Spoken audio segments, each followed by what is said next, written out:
We're now at a point where you've finished knitting the heel flap back and forth like a scarf for as many rows as the pattern tells you, and we're ready to do what's called turning the heel. And that is this spot right here. There really isn't much to it. It's not a lot of knitting, but it takes us from knitting this way to this way. It changes the direction of the knitting.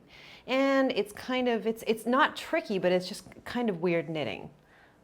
Let's take a look.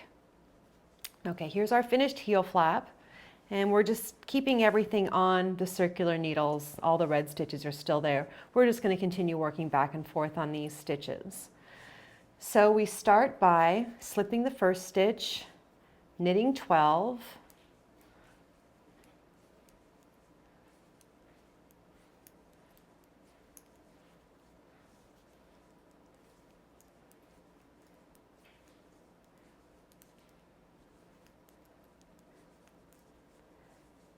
then you knit 2 together, knit 1, and we're going to turn the work. And that seems kind of crazy because we haven't worked all the way across the whole row yet. We've only worked partially across, but we're going to turn it anyway. And then on the next row, we slip 1, purl 3,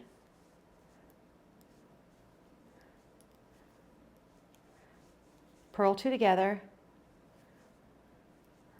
purl 1, turn work. Still have a bunch of stitches left over.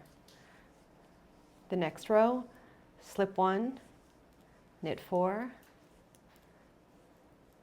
and you'll see I'm ready to knit 2 together now to keep going with the way that we've been doing things.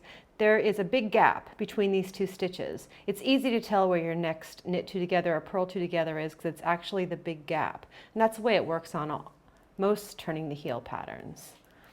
Turn the work, and I'm going to slip 1, purl 5,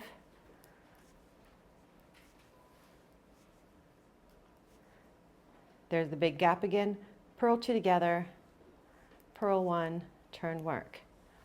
Okay. You will keep doing that, follow your pattern until you've incorporated all of the stitches and you don't have any left over on the sides of the needle anymore. And once you've done that, you will have changed the direction of your work. In the next video, we're going to talk about picking up the gusset stitches.